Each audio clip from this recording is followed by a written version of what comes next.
welcome to Sword and Board presents Board, James Board. I'm Luke. I'm Lars. And I'm Dad. This is our deep dive retrospective of every James Bond film made in chronological order or theatrical release order, whatever you want to call. How's everyone doing tonight? Very well. It's been snowing all day here in Washington, D.C. Same in Denver. We've got about 4 inches maybe. Cool. I took the kids with me to work. It was Martin Luther King Jr. Day, so they had school was closed, so they came into the office with me. I got some work done. They played at our media center on campus. There's a VR. That's cool. Oculus. So Elliot and Eleanor got to play with that. I'll send you guys the video of Eleanor doing the. It's called Face Your Fears, and it makes you like you jump out or you fall off a building. That's my goodness! And her reaction was very funny. So I'll send that to y'all. Okay, that was pretty good.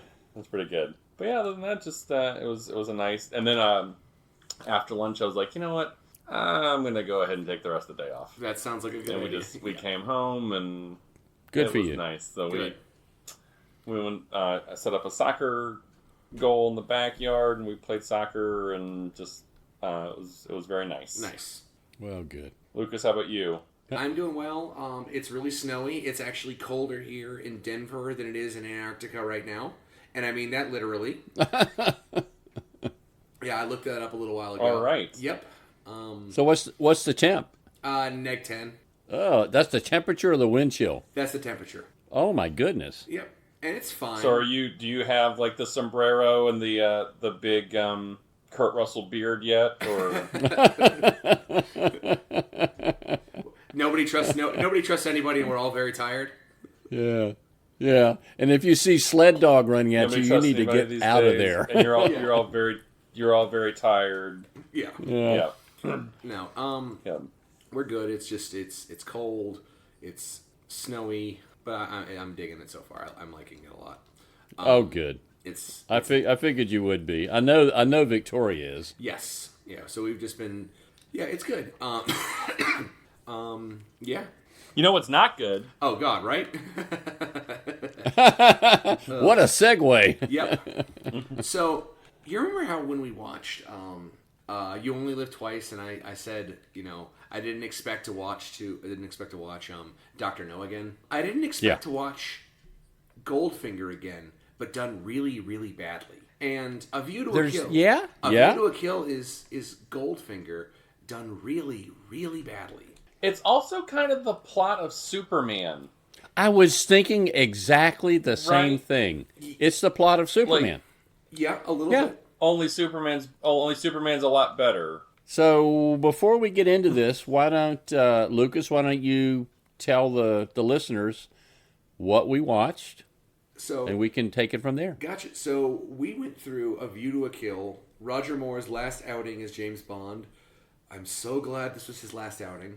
I'm so tired of Roger Moore. 1985. Yep. And Roger Moore was thrilled that it was his last one as well. He apparently did not like this one. This is this is the first one that I was alive for. We finally reached when I'm alive. Your lifetime. And this is my lifetime now. That is, you know what? That is a really interesting view of this. Not a view to a kill, but a view of this. I didn't think about it that way, Lars. Wow. Yeah, this is James Bond, like when I was actually around. Yeah. And I think Lucas. Yeah, I'll be around for the next one, but I feel like were you cognizant of this? But I don't think you were cognizant that this existed. Oh no! I think I was a year old. Yeah. Not even a year old. Yeah. And I guarantee you, Mom and I did not take you to see this movie. No. Yeah. Well, it's funny. It's funny you say that, Dad, because I hadn't watched it yet for the podcast. So Saturday morning, Sunday, one morning this weekend, I was like, oh, I gotta watch. Oh, it was Saturday morning because I thought we were going to do this earlier. Like, all right, I'll watch this on Saturday morning before the kids wake up, and they woke up early and they watched this one with me. And I think this might be the first James Bond movie that they saw. Oh, that is so wrong. Yep. No, it's all uphill. It's all uphill. We're fine. Well, that's true. That's very true. But Elliot reported back to Elizabeth that there was a lot of kissing. That was his impression of a James Bond movie, was that there's a lot of kissing. I mean, he's not wrong. So he's not wrong, but Well, let me give everyone the plot, if you will. And it's interesting. Every time we do these things, I typically just pull it up in Google, and like give me the list of James Bond films, and they give a really good synopsis. This is the shortest synopsis of any of them that I've seen. So, A View to a Kill, 1985, Roger Moore's last James Bond. Mm-hmm. Bond investigates millionaire industrialist Max Zorin, who is trying to corner the world market on microchips. He establishes that Zorin was previously trained and financed by the KGB, but has gone rogue.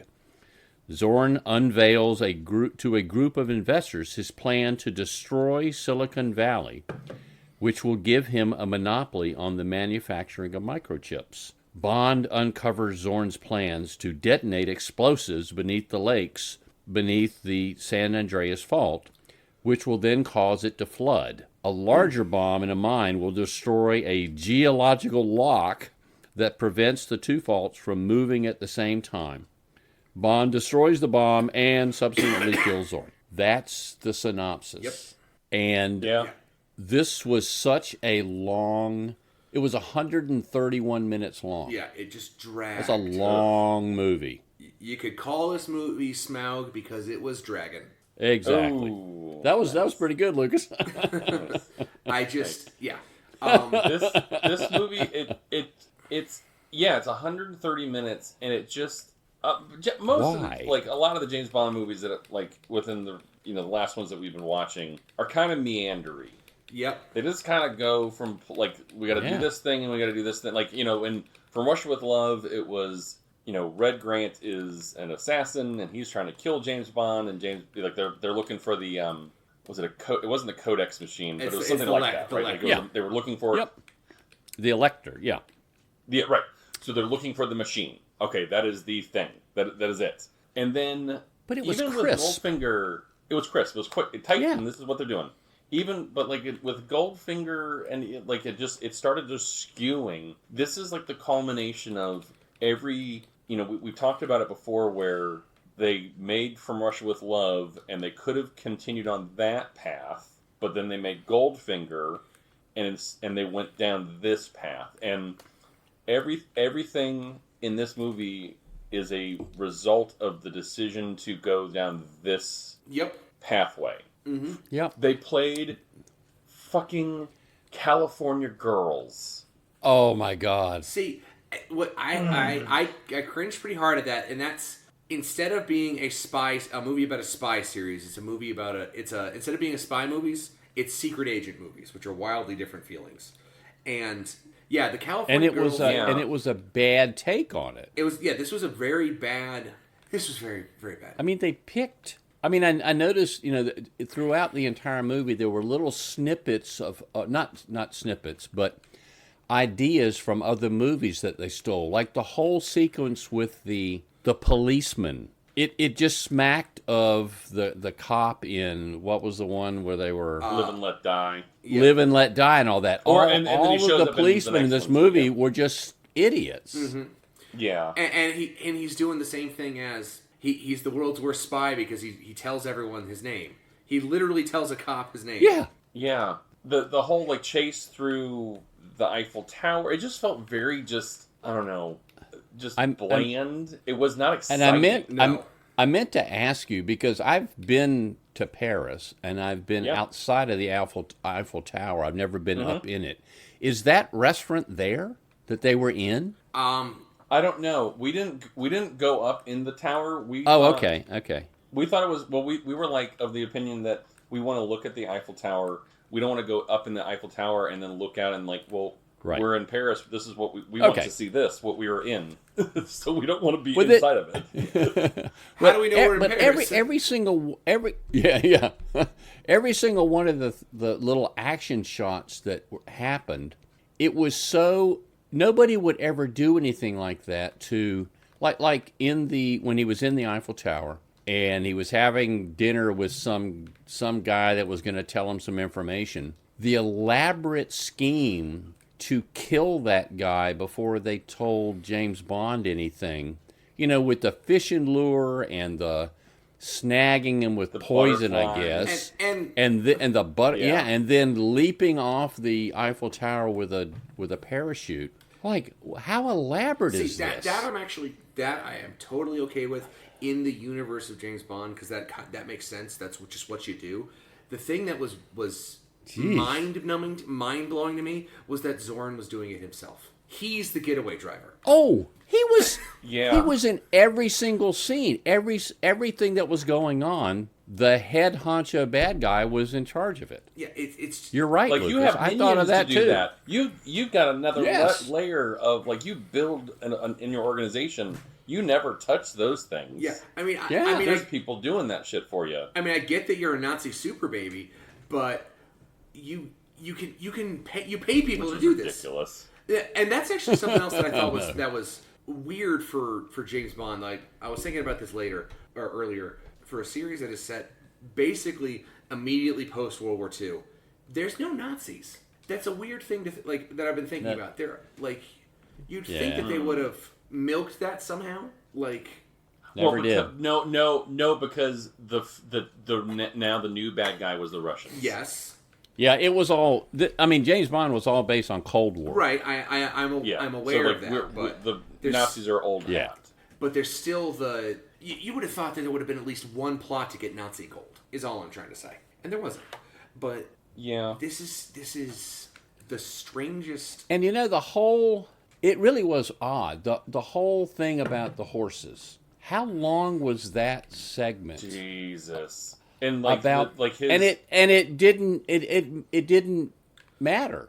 Yep. It had nothing to do with the story. Yeah, what did the horse race tell us about anything? Nothing. The horse race. Nothing. All the horse race did was emulate the golf course from Goldfinger. That's it. Yep. You're right. Movie you're is right. Goldfinger. Only poorly. Yep. Only poorly. Yeah. I mean, at least in Goldfinger with the golf game, it was interesting that we saw Auric Goldfinger cheat. And James Bond caught him at it. And all that was interesting to watch. With this one, he was drugging the horse somehow. You never figured out how, really, other than injecting the thing. We're told he's, Yeah, it didn't make any sense. Mm-hmm. And it had nothing to do with Silicon Valley. No. And he's staying over at his house. And he's like, it's just on and on. Now I'm going to buy a horse. And you're right. It is the Goldfinger golf course scene. The Goldfinger golf course scene takes about 5 minutes. Yep. And we see Goldfinger cheat. Bond beats him. We also learn about Odd Job and how dangerous he is. And it was bam, crisp. bam, bam, we're done. Mm-hmm. We're done. Yeah. We don't need anything else. And this one just rambled on. Like, what is he talking about? And then, I mean, he definitely looked and felt his age in this. Yep. Roger Moore, even in an interview, Roger Moore said, "I was about 400 years too old for that part." Mm-hmm. Yeah, he said that, and I think he was glad to be done with it. We're glad to be done with it. It dragged on so long. I'm glad it's over.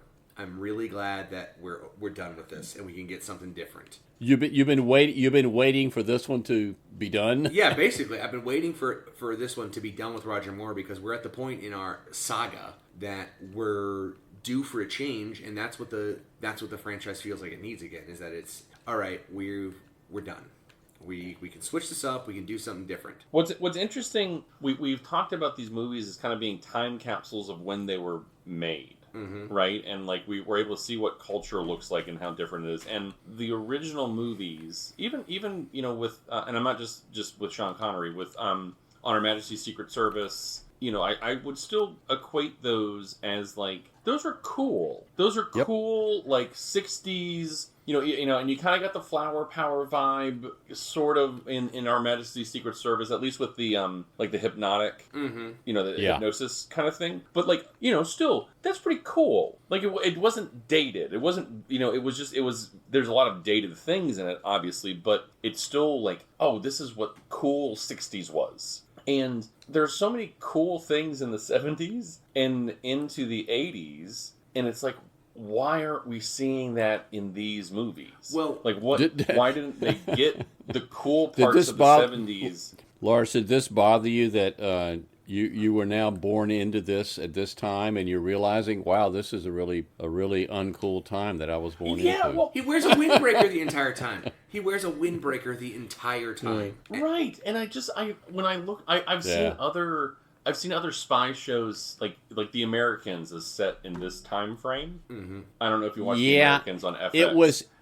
It was set in this time frame, but it wasn't made in that time frame. That's a big difference. You're right. Yeah. It's just interesting that this is those filmmakers that had done so well in encapsulating what was cool about the 60s. Yep. Mm-hmm. When they are now in the 80s, they completely whiff. Like, when I think of what was cool in the 80s, like John Hughes and I'm not saying John Hughes could have written a good James Bond movie. No. But it'd have been better than this one. Yeah, he had the pulse of what was cool, right? And you look back on those movies and they still are cool. And they completely whiffed with the Roger Moore movies. Yeah, this one in particular. Yes. All James Bond movies have a formula. Mm-hmm. I get it. And they're supposed to have a formula. This one took all of the bad parts of the formula and combined it into one movie. And it just didn't make it. Yeah, I think why was there a dog? Why was there a robot dog? Because robots were cool in the 80s. I know. There's a exactly. There's a pervasive feeling that's been like throughout most of American culture, I guess is the way to describe it, is that you can't enjoy things. And in the 60s, it felt like that was way less emphasized. And so, to me, you're talking about the James Bond movies in the 60s were so much cooler, and they were a little bit more, if not tongue-in-cheek, they were willing to be fun. And it feels like they didn't know how to recapture that for an 80s audience. Because, like, this was just I hate the California Girls. That was the dumbest thing they could have done. And yet, that feels so modern tasteless. Like, that feels like something out of a Marvel movie. Yeah. And in the worst possible way. I mean, to your point, Lars, about the little robot dog that Q comes up with. So at the very end of the movie, everyone, where's James? We don't know where he is. So you tell me the only way they can find him is to send Q in a Winnebago outside of a house and secretly send a robot into the house to drive around in the house to try to find James Bond. That was the way they had to do it, as opposed to knocking on the door or calling him or... What I want to know is, how is anything done at MI6 when James Bond's not around? Because apparently nothing gets done. Yep. Well, the other double O's are getting killed, I guess. Apparently. I don't know. In this movie, the only parts that I thought were mildly interesting were the not the Zeppelin, the blimp. That was actually kind of cool watching, flying over San Francisco, the blimp part of it. Yep. That was interesting, and I'd never seen something like that. And a fight on the Golden Gate Bridge, that was pretty cool, except they did it poorly. Because that ending where he gets thrown out of the blimp is the same way they kill Goldfinger. Yeah, he just got sucked out of the plane that time. This one, he just fell off the bridge out of the blimp. Yeah, it was the same killing. You're right. I don't know. It was Christopher Walken. It was almost as though Christopher Walken was playing Christopher Walken as a crazy guy, which he's really good at doing. He's too good of an actor for this to movie. Be in this movie. Yep. Oh my God! I kept thinking, did Roger Moore come up to you and apologize to him? And said, I really loved your work in The Deer Hunter, and I'm really sorry you had to go through this. Yep. Yeah. But there's a point that at the end when Christopher Walken all of a sudden turns on everybody for some reason because he was insane, but in a bad way. and he starts shooting everybody with a machine gun. And all of his minions, he's shooting them all, and he's this maniacal laughing and all that. And Roger Moore actually said that he was horrified when he saw this part of it, that Christopher Walken was like machine gunning hundreds of people. And he said, that's not a James Bond movie. This guy was just crazy, and he didn't dwell on blood and brains everywhere. And it's, I don't know, it just didn't, at the end, it didn't feel like a James Bond movie. Yeah.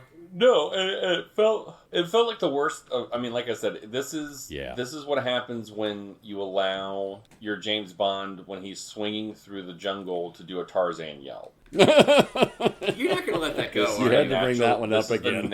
This is the natural extension of what happens when that happens. This is just, all right, we got to keep doing this. And I was like, man, there's another, why... He skis a lot in these movies, and it's like, oh, because you could put the stunt double in a parka, and that's fine. And you could just hide him. And you wouldn't know it. Yep. And I think ultimately, like, yes, this is the kid. Unfortunately, this is my children's first James Bond movie, but it wasn't exciting. It wasn't. They're You're not, right. And that's not a function of Roger Moore, because we've seen some Roger Moore movies that I think are exciting. I think that I think Spy Who Loved Me is a good one. I actually liked was it For Your Eyes Only? Yeah. Was pretty good. It's lower stakes. It's more.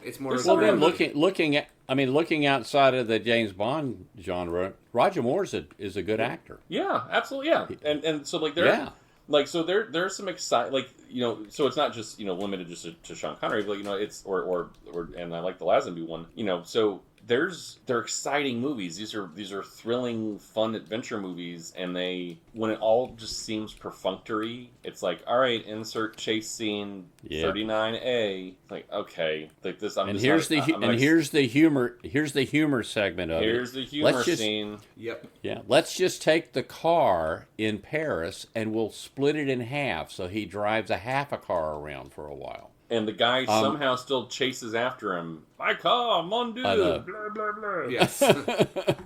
Baguette.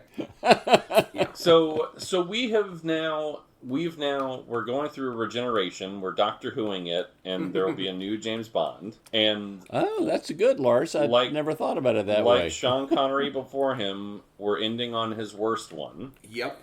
But Diamonds on Forever. Yeah, here's the thing. What's worse, this or Diamonds Are Forever?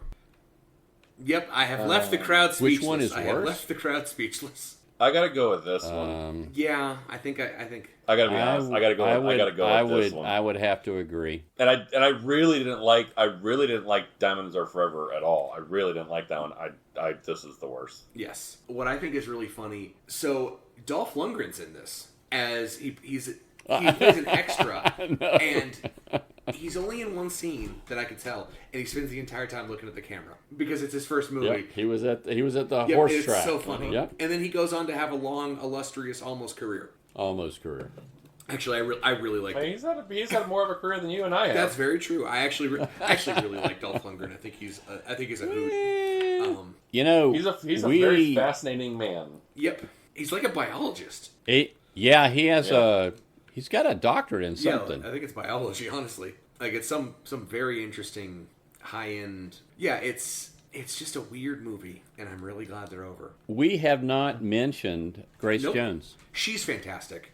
Honestly, like she's utterly wasted in this movie, but I didn't understand her other than she was odd job basically, but I didn't get it. And then at the very end, she switches and says, "I thought he loved me," or whatever. And then she switches teams basically, and I'm like, really? Yeah. But she didn't seem like she cared about that at all. The whole movie. Nope. No, it's just weird. At the end. That was very weird. I also, and this is idiotic, but I also couldn't figure out. So they lowered that explosive into that mine or that whatever, that giant cavern, and the cavern is absolutely chock-a-block full of bags of explosives. It went as far as the eye could see, and they pulled out the detonator, whatever they were gonna use it, and then Grace Jones blows up, whatever. So nobody mentions the fact that what contractor did they hire to go take all that explosive out of that? That would have taken years. Yep. Or what? To take all those explosives Couldn't out you of just that go? cavern. Couldn't you just go back in and just put another bomb in? Or like drop a match on it or something. I don't know. Yeah, I don't get like What's his end game? Like, I don't know. This is the most elaborate, and you're right. This was Superman. Let's set off the San Andreas Fault, and half of California will fall into the ocean. Well, this one, let's set off the San Andreas Fault, and we're going to flood Silicon Valley because he's under the mistaken idea that they actually make the chips there. They don't. They make them all in China. Yep. Well, and But- much like Superman, unfortunately, this feels not. It feels like less like a place run by Lex Luthor, and it feels like we're all in Otisville. yeah. That's very true. I like that. I don't know. It's just all these things that it made no sense. It was the most crazy scheme to make money. I don't get it. Well, I mean, he's an insane Nazi super baby. So exactly. So it makes perfect sense. Someone should whisper this idea to Elon because he's just crazy enough. He got this has merit. Which we also, may be able to do with this. That, okay, so the KGB.